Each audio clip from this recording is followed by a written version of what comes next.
Good evening, and welcome to our open mic night for Poetry Month here at Canyon City Public Library. We're very glad that all of you came and made it for this evening's event. My name is Jim Bistido. I'm an assistant librarian here, and I've been with the library now since September, along with all my colleagues. We welcome you, and we're really looking forward to the opportunity to do things like this more often as we're moving forward, so this is great. A couple of points I've mentioned to a few of you, but if you haven't already turned off your cell phone, please do so that we're not having any interruptions when anyone's up here. That would be most kind. We are going to be filming, you may notice up here, and what we'll do with this is we'll have this on our YouTube channel, the Canyon City Public Library, and also on channel 191.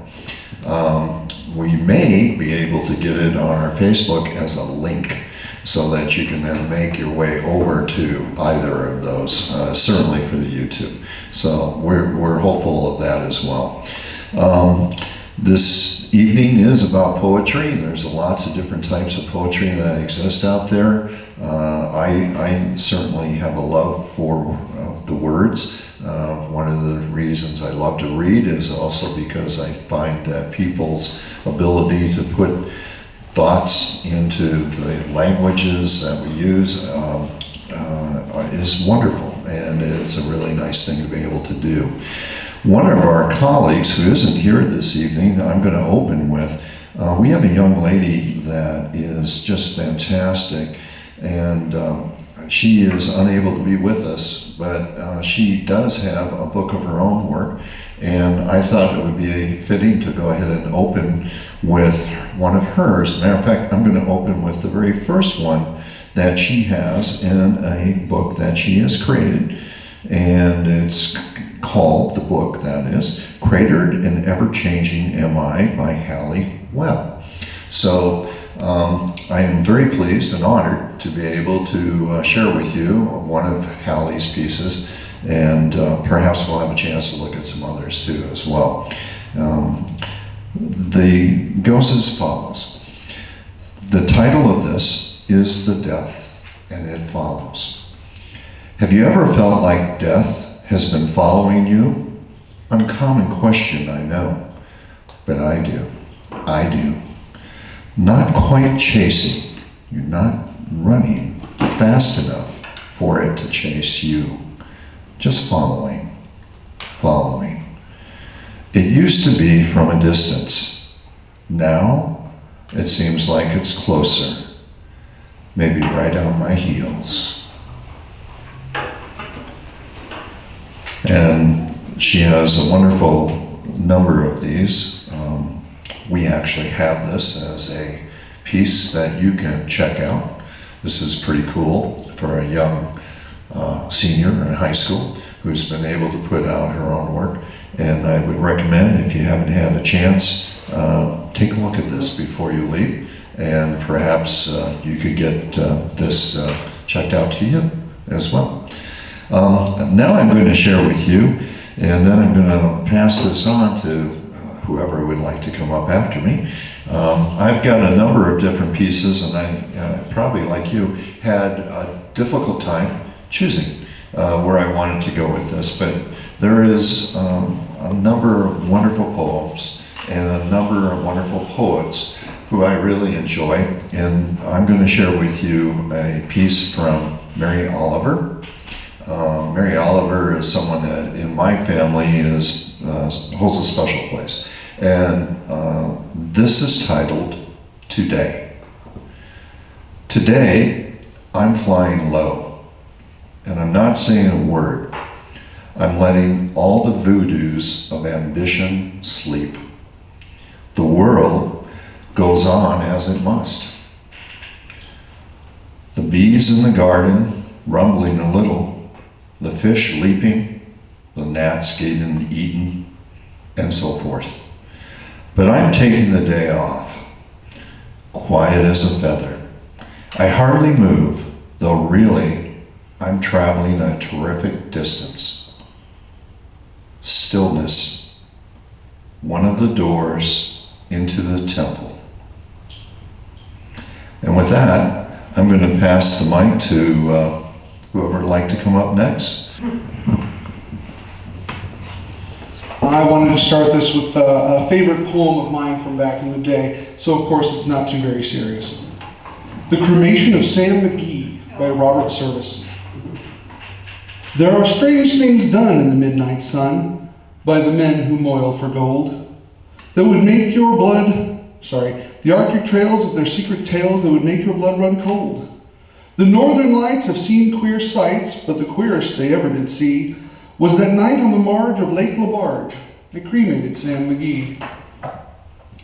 Now Sam Mcgee was from Tennessee, where the cotton blooms and blows. Why he left his home in the south to roam round the pole, God only knows. He was always cold, but the land of gold seemed to hold him like a spell, though he'd often say in his homely way that he'd sooner live in hell. On a Christmas day, we were mushing our way over the Dawson Trail. Talk of our cold through the parka's fold, it stabbed like a driven nail. If our eyes we'd closed and the lashes froze till sometimes we wouldn't see, it wasn't much fun, but the only one to whimper was Sam Mcgee. And that very night, as he lay packed tight in our robes beneath the snow, and the dogs were fed and the stars o'erhead were dancing heel and toe, he turned to me and said, "Cap," says he, "I'll cash in this trip, I guess. And if I do, I'm asking that you won't refuse my last request." Well, he seemed so low that I couldn't say no.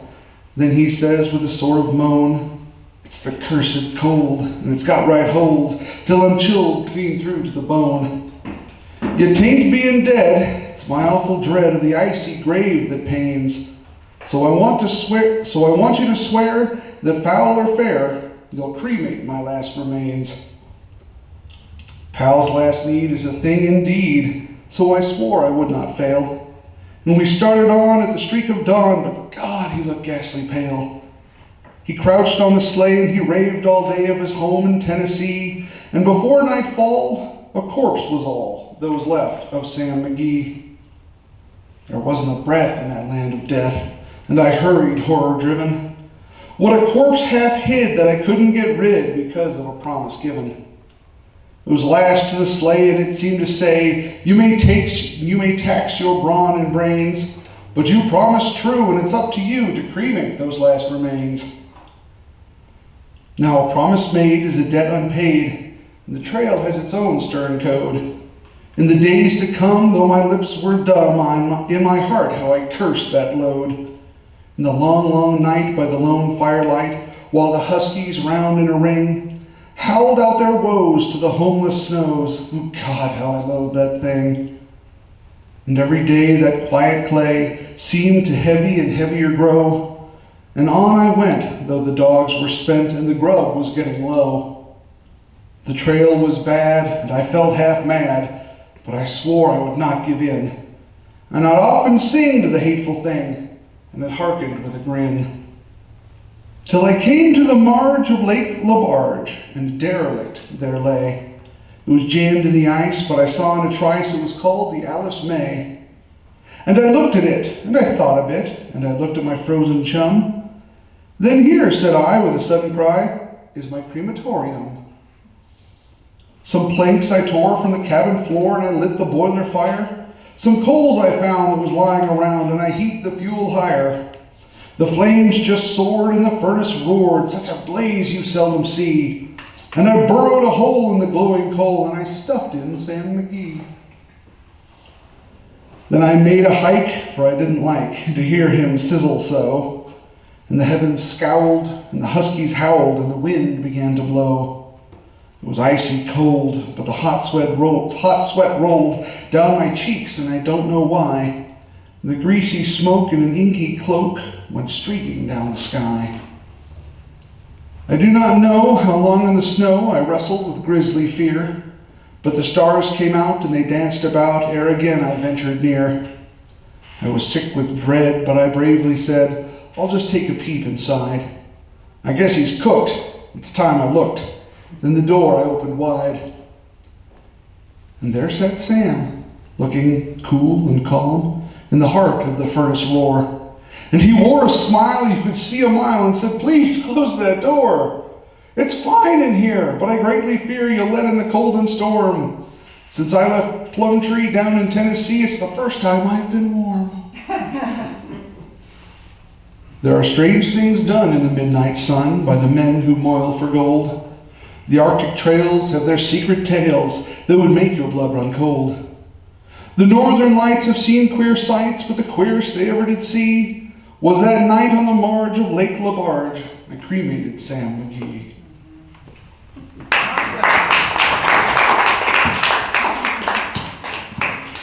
Thank you, thank you. Who is our next victim? Speaker? Thank you. Oh dear, I can't see. I gotta be able to see. There we go. This too is also a lighthearted one. And I dedicate it to my father. And it's called Chickens Get Lice. Chickens get lice. It's not very nice, but curable. Dad didn't know there's a cure when chickens get lice. He maybe heard that once or twice, but he didn't much take to any advice that chickens get lice and what to do about it. So Dad's chickens got lice. And to be most precise, those cluckers were gonna pay the ultimate price, 'cause chickens get lice. He didn't heed the advice that he heard once or twice, or thrice. For such a small price, a med would work quite nice. He thought it too dicey to eat meat that's licey.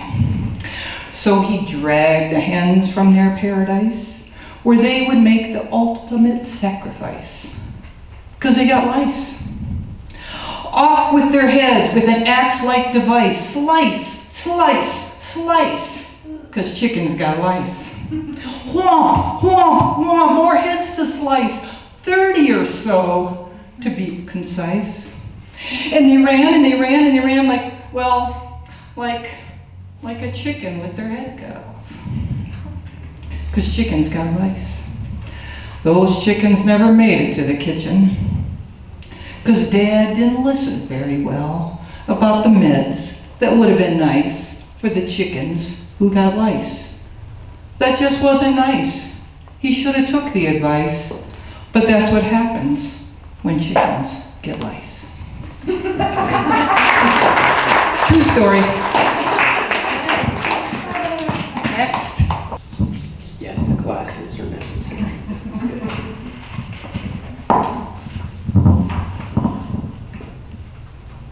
This is sort of what you call poetic suicide, to read a ballad after you've heard Robert Service ballad. You just can't get to that level. But nonetheless, this is one that I enjoy. It's called Aces and Eights. Wild Bill was a reckless one who played the game for all. While playing poker in Kansas, he ran into Lou McCall, a liar and a braggart, that McCall. Cheating at cards, it is said. Bill had enough during the game, and he put a bullet in Lou's head. It caused such a ruckus that Wild Bill rode west to find some room. He ended up in a town called Deadwood during a new gold boom. Miners with gold money to burn made it the place to light. He was playing cards in the saloon, taking their money all night. Lou's brother Jack, wanting revenge, was looking high and low. He had a score to settle, and he wanted Bill's hot blood to flow. He got word from some miners about where Bill had settled down, saddled his horse, loaded his pistol, and headed for that town. Bill was in the saloon that night, winning just like before. His Colt revolver hid under his coat. Jack slipped in the back door. 5 men sat round the old table, and the game was getting hot. Jack stepped up behind Wild Bill and pretended to check the pot. The cards were dealt, the bets were made, and Bill knew he would win.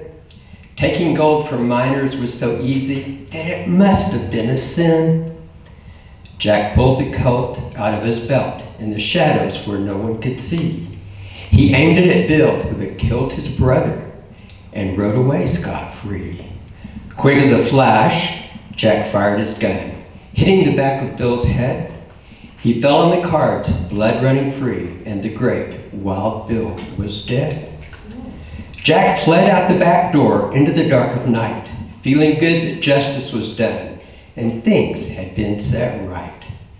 So friend, if you're playing poker, please take some advice. Never sit with your back to the door, or you may end up on ice. Don't be afraid to fold them, even if you might win $1,000.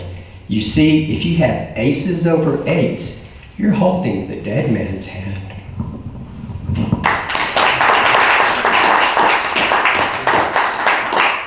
Hi.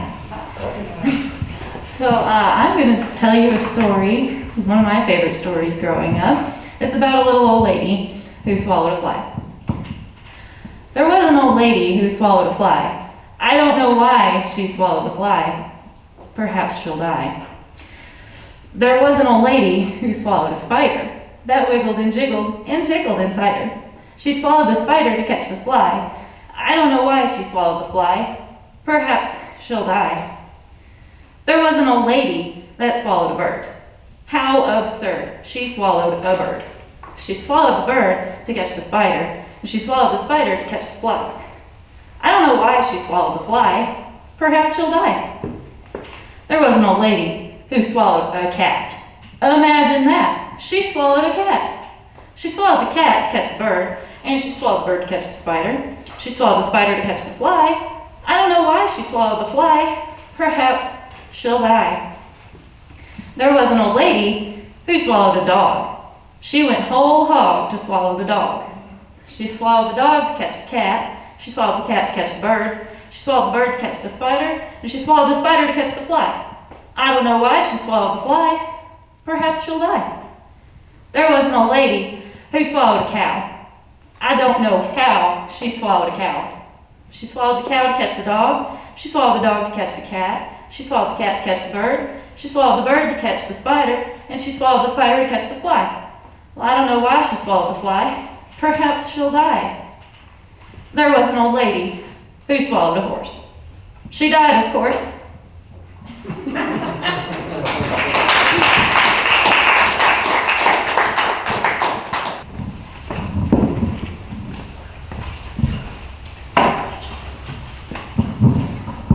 I feel like I'm muffled, sorry. This one's dedicated to my dogs. It's called The Pack. Flashing gray, gold, and black, wind parting fur, hair blows back, rough and tumble wild dog pack. Liquid brown, all-knowing eyes, smiling muzzles tell no lies. Folks a-passing know their cries. Running, racing, cross the land, playful leap, retreat in hand, sit and stay, come on command. Out the window noses hang, sniff the air, a rowdy gang, dream of scent, instinct, and fang. Energetic joy and bound, dirty socks, a treasure found, head shake, ears flap, prancing round. Munch some crunchy bits of food, no fights, bowl swapping's rude, take a nap when in the mood. Snuggle close upon the couch, nudge with nose, lean close and slouch, sloppy kiss for love to vouch.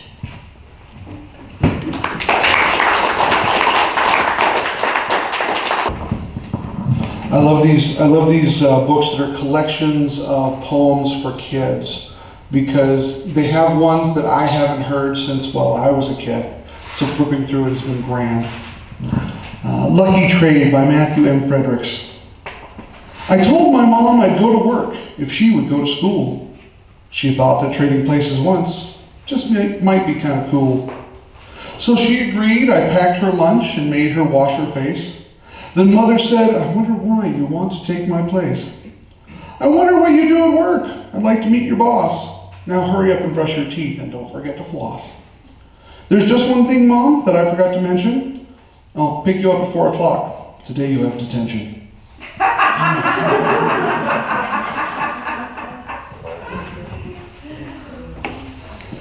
Lighthearted does not have to be for today. We've also had a few that were a little macabre and some that were both. It's been fabulous. I've been quite enjoying it.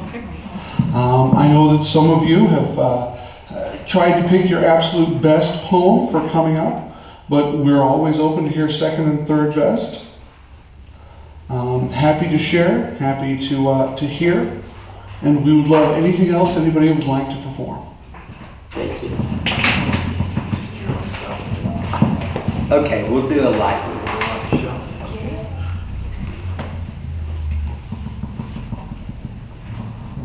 If you're familiar with Latin music in particular, you'll understand this. It's called Celebration.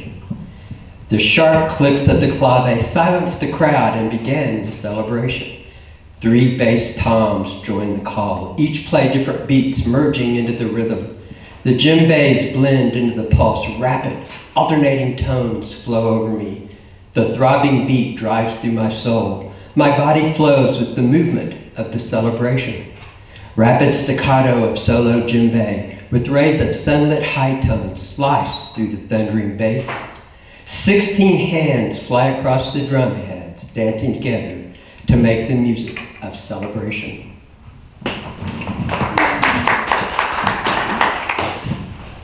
On the theme of music, this piece is, or I should say was, inspired by a little place that was on Venice Beach called Olivia's. Some of you may have heard of it, maybe you actually had the opportunity to go there once upon a time. In the 1960s, it inspired a gentleman by the name of Jim Morrison to put this piece together. Well, the clock says it's time to close now. I guess I'd better go now. I'd really like to stay here all night. The cars, they passed, all stuffed with eyes. Street lights share their hollow glow. Your brain, it seems bruised with numb surprise. Still, one place to go. Still one more place to go.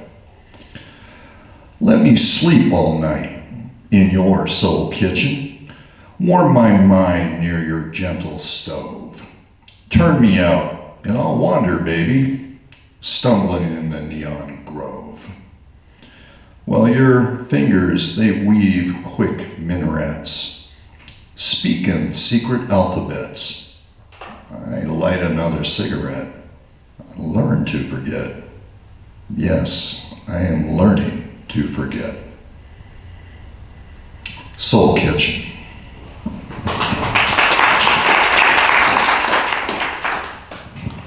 Anyone else? Okay. Love to write it, love to read it, and I also like to explore different poetry forms. So what I'm going to read to you today is a Villanelle. A Villanelle is a 19th line poem with 2 rhymes throughout. It can only have 2 rhymes. It has 5 tercets and a quatrain. The first and third lines of the opening tercet recur alternately at the end of the other tercets, with both repeating at the close and the conclusion of the quatrain. FYI, if you didn't know what a Villanelle was. Okay, Villanelle of home. No one lives here anymore. The boards are battered. The floor now creaks. Who forgot to shut the door? No secret corners left to explore. Gray paint is peeling. The faucet leaks. No one lives here anymore. Sounds of laughter gone before. Rusty hinges now moan squeaks. Who forgot to shut the door? The clock lies broken on the floor. Has it been years or only weeks? No one lives here anymore. The windows are cracked, the curtains tore. Cooking grease mold and mustiness reeks. Who forgot to shut the door? Once the din of children in uproar. There is silence now. No one speaks. No one lives here anymore. Who forgot to shut the door?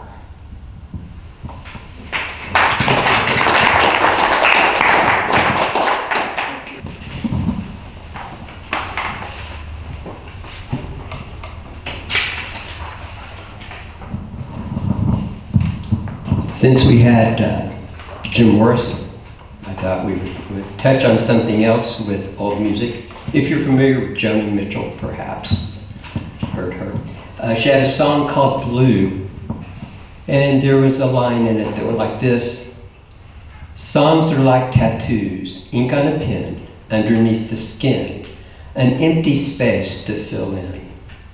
I think Joni was close. Poems are like tattoos, filling in an empty space between the soul and emotions, giving form to feelings not understood, visions not seen before. They touch you deeply or not at all. You read them many times or never again. There is no middle ground. They go to your heart or they completely miss the mark. Poems are the highest, most primal form of touching souls.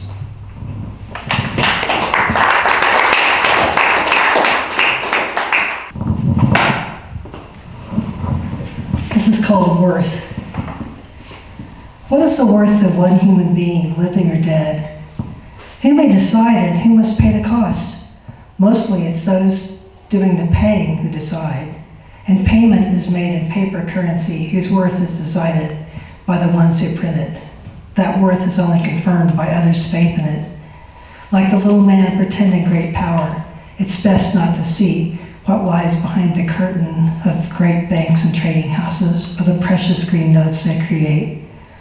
One human being is worth little, but a human doing may be worth much more.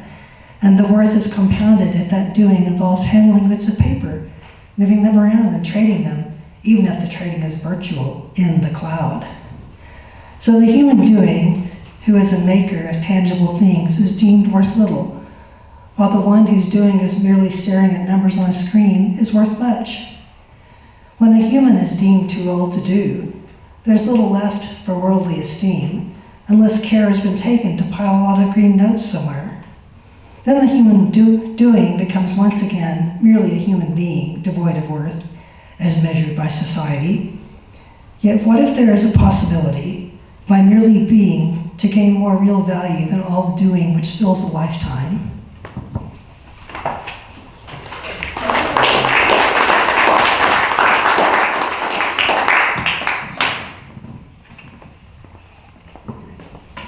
Points to ponder. It's one of the things I love about poetry is you can put things into words that you can't put into words. It's amazing how that works. This next poem also explores another form. It's called an apostrophe. An apostrophe is a poem that says one thing, but it parallels another meaning that is never said in the poem. And mine is called a star apostrophe. Oh star, where are you now? Remember when you first came into my life, how we danced well into the night, how you shine so bright, my knight in shining armor. Oh star, where are you now? You towered above me, guiding me, leading me to heavenly heights. Your eyes sparkled every time they looked at me. Sometimes a mischievous twinkle crossed your face before you kissed me. Oh star, where are you now? Your dazzling brilliance filled me as much as 10,000 suns. I look for you nightly. Oh star, where are you now? Traveling through the night sky, light years away, how I wish you would return. Oh star, where are you now?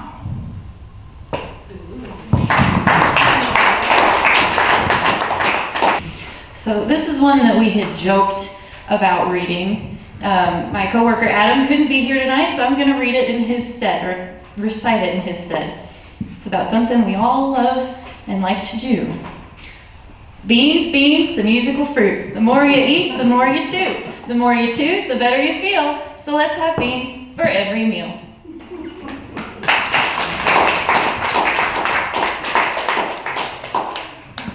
Aw, you can't beat the classics. You want to talk about poetry that every elementary school kid knows. That's definitely up there. Right along with whatever the lyrics to their favorite cartoon song is. Like the Flintstones. I know you now all have the song going through your head, don't you?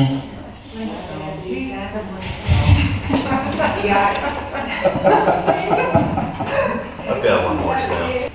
I have one more from Mary Oliver that I really did want to share with you guys that I think fits perfectly for where we live.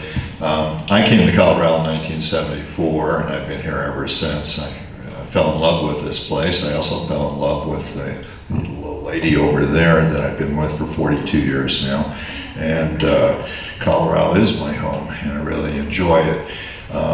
I think it was just before I came out here that Jeremiah Johnson hit the big screen, and Robert Redford influenced me tremendously to the point where I really wanted to come out this direction and see all these things that I had seen on the film.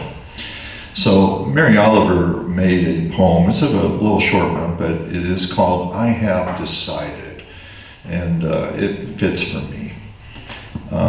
I have decided to find myself a home in the mountains, somewhere high up where one learns to live peacefully in the cold and in the silence. It's said that in such a place, certain revelations may be discovered, that what the spirit reaches for may be eventually felt, if not exactly understood. Slowly, no doubt. I'm not talking about a vacation. Of course, at the same time, I mean to stay exactly where I am. Are you following me?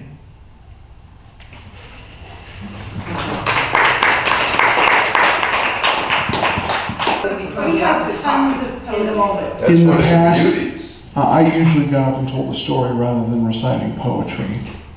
Oh, so it's also a storytelling. Yes. Any funny anecdotes, experiences? I already shared all of mine in years past. You haven't shared your Disney. Which one? Your Disney there. Which one? The sign one. The sign one? I'm pretty sure I shared that one last time. Yeah, but these people weren't there. Fair enough. Fair enough. Good. I have in my life had the wondrous experience of working at Disney in California. I got to work both at Disneyland and their newer park, California Adventure. And while I was working at California Adventure, I had the wondrous experience of finding out that people don't read signs. Now it goes beyond just people don't read signs. I mean people really just don't read signs. Whenever you work on a ride, they tend to rotate your position every 20 minutes. They found that that's really the optimal amount of time for folks to stay awake. They don't start wandering off mentally. 20 minutes is long enough for you to pay attention to what you're doing, and then they'll move you to a different position and you've got another 20 minutes. It's an excellent way to make sure that you stay awake. But I discovered working on the Grizzly River Run California Adventure, it was basically a river rafting ride, that almost every question somebody had to ask me while standing at the entrance was answered by a sign somewhere around me. And I discovered I could answer every question put to me in those 20 minutes without ever saying a word. Folks would walk up, "What ride is this?" "Grizzly River Run." "Do you get wet?" 6-inch high blue letters says you will get wet. "How wet?" Directly below it in the same size letters, "You may get soaked." "What's the wait time?" Directly above the entrance is a little timer. "Is there a height requirement? Are there lockers I can leave my stuff?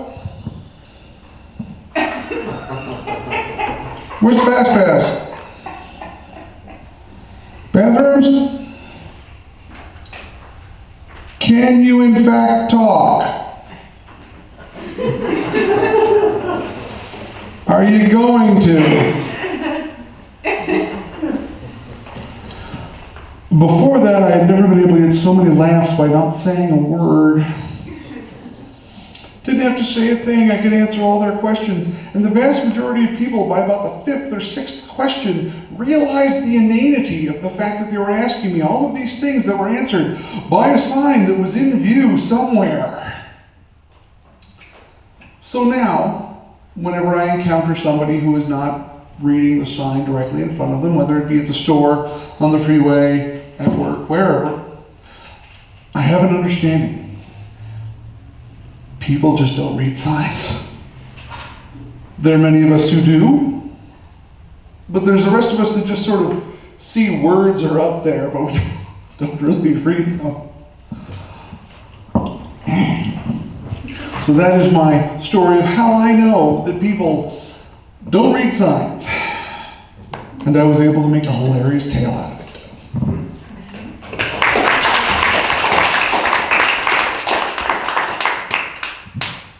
Now, any story you want to tell does not have to be funny, or any poem. It can be dark, dank.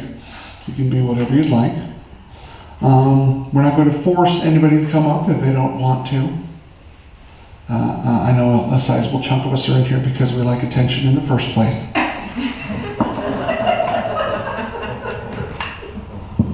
But the important thing is that I know that about myself. And I can make allowances. Heavens knows my wife does.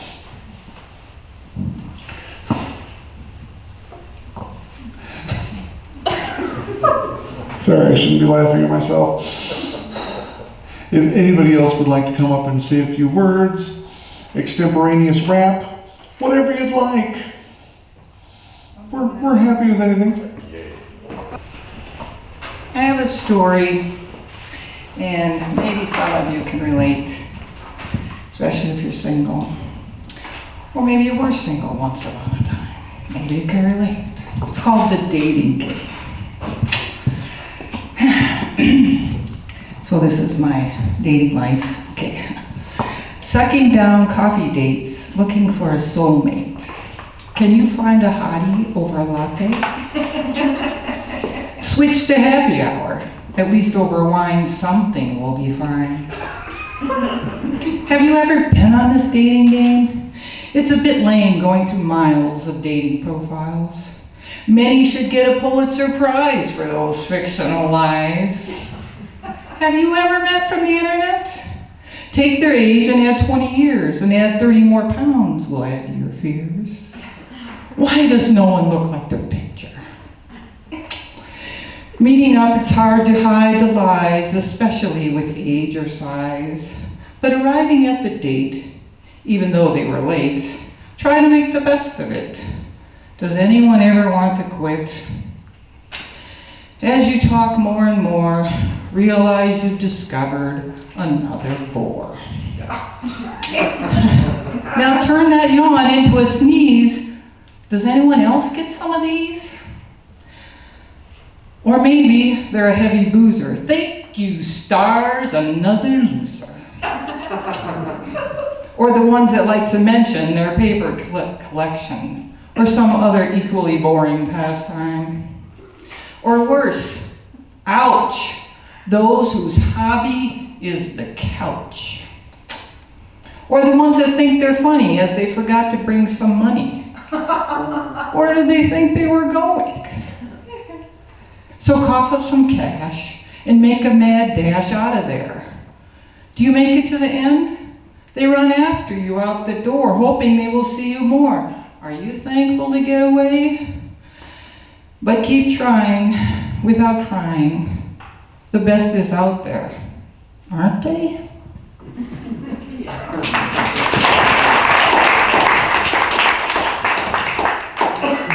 Thank you for sharing. That depressed me more than all the other poems about death.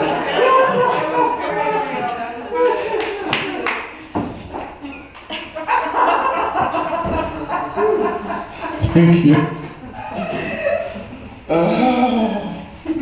Would anyone else like to share? The joy of life. The joy of life. I just sat over there going, mm-hmm, mm-hmm. I can tell you a tale, Sure. not in a book, Yeah. just a story. Just sit right back Just a and story. hear the tale. I don't know, to me, it was an interesting day. More than anything. A number of years ago, in the 80s, I had a good friend of mine that was working as a technician. He would get called out on occasion. And we were in the Denver area. And I was working and going to school at the same time. And actually, when he contacted me, he called me the night before this event. And he said, you're not going to believe this, but I've got a call and I need to go up to Aspen area. There's a guy up there that needs to have his equipment worked on, and I think you might want to call in tomorrow and join me for this one. And I said, okay, you've got me intrigued. Who is it that you're planning on, helping out? He said, oh, well, it's the great Gonzo. And I said, count me in, I'll take care of that, I'll be available. So the next morning I went ahead and I got on what do you wear, you're trying to figure out what you wear to go up there and see the great Hunter Thompson. And we decided that I'd go ahead and put on my coat. I had a suit coat on, but then I was casual underneath. I had my blue jeans. I had no idea. And I decided I'd go with him. And so we talked the whole way up. And at that time, of course, Johnny Depp had yet to perform as Gonzo, but we did know Bill Murray, and we remembered Where the Buffalo Roam, and we were, talking about all the scenes that we had seen in that, and we're wondering what it would be like. So the first thing we had to do was we arrived at the Woody Creek Tavern because we were supposed to get our instructions at the Woody Creek Tavern on how to get to his house. So we went into the bar and we talked to the bartender, and it was midday, and he gave us instructions, and apparently he had had a few of his own because we got lost, and we're pretty good at following instructions. So we weren't too far off, okay? But we were above, as we found out later, where Hunter lived, because we finally pulled over and said, look, he was driving. I said, I'll go out and I'll knock on the door because, everybody's got to know where he is. He's been mayor at Woody Creek and everything else, and so I knock on this door, and out comes this beautiful young lady, not a stitch of clothing on, and she ends up, and I say, of course, what are you going to say? I said, we're looking for Hunter, and oh, Hunter, well, you're not far at all. And she walks out a little further and she looks over the side of the hill and she said, see that house down there? Oh, yeah, I do. Yeah. I said, well, that's where you want to go. Okay. That's where Hunter is. Okay. Well, thanks. So I went in and I got in the car and I said, she says it's down there. And he's looking at me and he's going, really? Oh, yeah, that's where it is. And we just got to go around the corner and it'll be fine. So we make our drive around the corner, and of course he's just, his jaw had been down for a little bit. And then we make the trip down around the corner and we pull into Hunter's driveway, and Hunter had a 6 foot by 4 foot giant poster that covered his large picture window of himself with a .44 Magnum looking right at you. And it said, pigs must die on the front of it. And at this time I'm going, maybe this was quite the trip going up here, and I maybe should have stayed and gone to, take my class and all this. But we went and we moved forward, and we knock on the door, and Hunter's girlfriend comes to the door, and Hunter's in the background in Bermuda shorts, smoking one of his long cigarettes, and he's typing away on an old 1940 typewriter, because Hunter hated technology. The only thing he had in there was broken that we came to fix was a fax machine. He would actually write all of his stories on the old typewriter, and then he would fax them to, in this case, Rolling Stone magazine. And so we walk into the place, and Hunter looks at me, he figures out who my friend is. He's there to fix the fax machine. But his girlfriend was, making the assumption that I was there for a different purpose. So I ended up getting a full tour of the house because she wanted me to help her do some interior decorating. So I wander throughout the house to be able to tell her, what my thoughts are about what could be done here and how it looks and, what's possible and everything. And I thought, go with it. So I went ahead and, I did admit, I will say, I wasn't dishonest, but she was so enthusiastic about it. So, I thought, okay, I'll go ahead and talk to her about what she wants. But in all honesty, I think Hunter was kind of keeping an eye on me as he saw me wander off throughout the home. Now, Hunter's house was pretty amazing. I got a chance to see it all, okay? And he had very sparse furnishings. He had a lot of skeletons on the walls, literally animal, skeletons, no fur, just the skulls and things like that. And throughout the house, it was just kind of haphazard. I remember one room in particular because you had to literally walk over thousands of LPs, albums, and try to make your way to where the record player was. And, I was actually thinking, this is pretty cool. I wish I had more time to go through his collection, but, because he had a lot of music. Ultimately, when I got through that room and around the corner to the other one, I kept telling her that, I think you got some wonderful ideas, and you gotta go for it, you do these different things. But, I really am up here because I wanted to enjoy the mountain drive with my friend, and we're just, I thought it'd be kind of cool to be neighborly and say hello. And so when we come back down, of course, by this time the fax machine is up and running and everything's fine. It was no big deal, apparently. And Hunter is in there and he goes, so, did you come up with any ideas? And I said, well, I think you've got a pretty cool place out here. And the only question I had is, why are the kegs all out in the backyard and why don't you have them in here? He said, well, that's target practice. So he would actually sit out back, and he would be shooting in these empty kegs that were out there. He was fine with the whole event, and we all sat around and we had a beer, and then we ended up leaving, and I made my trip over Independence Pass on my way back, and we talked about it. And to this day, that has always been one of my fondest memories, was the opportunity to meet Hunter Thompson, kind of incognito, but it was a fun experience, and he turned out to be a pretty cool guy. He didn't pull out his 44 mag and threaten me or anything, but it was intimidating to see that picture of him on the front. So that's my Hunter Thompson story.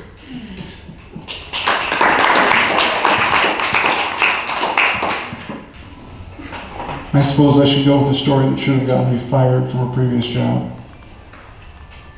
Okay. Well, this was again when I was working at Disney. This time I was at the Disneyland. I was working on the world famous Jungle Cruise. I don't know how many of you are familiar with that ride, but it's driving an old style boat through the jungle. There's audio animatronic animals on either side. You make jokes about them. You generally entertain people for 7 to 9 minutes, depending on how heavy you are on the throttle. It was a job I really enjoyed. Had a lot of fun getting laughs out of people, figuring out which jokes would work best with each group. Went well. One of the sections on the boat was when you were passing through the hippo pool. You were supposed to pull out the 38 that they had holstered in front of you and fire off a couple blanks at them.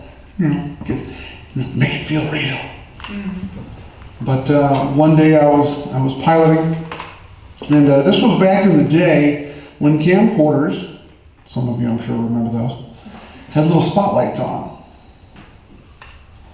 And I was up there, I was running the throttle. I'm going to give away a secret, the boats actually steer themselves. You've got a wheel, but it does things on its own. You just have to control the forward, the back, control the throttle. And there was a gentleman in the very back of the boat who was panning his spotlight across my eyes. Now, if he had just had it pointed at me, and had the light on me, that would have been one thing. But he was literally panning them back and forth across my eyes. I'm like, okay, somebody wants to be a jerk, you just ignore them. That's what you do. Just ignore, let it pass. This is Disneyland. Happiest place on earth. Got about halfway through the ride, we finally stopped. And I went, oh, hallelujah, now you can finally freaking see. Still driving, still telling jokes. He turns it back on, he starts doing it again. I finally stopped right mid-joke and I looked at him, I said, sir, I have a gun up here. Turned it off. Didn't pan it across my eyes again. Under the heading of things that I could have been fired for. I shall be grateful nobody said anything to my boss. I didn't get any applause, which would have been beautiful, but he did stop panning the stupid light across my eyes. I am not normally a confrontational person. I am normally very passive aggressive. Normally I'll just let things pass and just be like, whatever, that's their problem. I'm fine. Just this one day he caught me wrong side and it was just like, I have a gun. I knew I shouldn't have said it the moment I did it, but there was a certain satisfaction to be had. And I still don't regret it to this day. Thank you.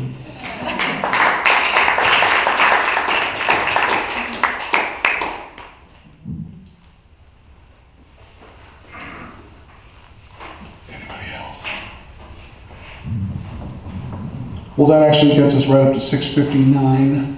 So I guess we will call that for the evening. I would like to thank everybody who got up and shared. I really appreciate it. Loved so much of the performance. That was beautifully done. Thank you very much. Thank you for that round of applause for everybody. That was great. Thank you very much for coming. Thank you very much for sharing. We here at the Canyon City Public Library appreciate it, and we wish you a good evening.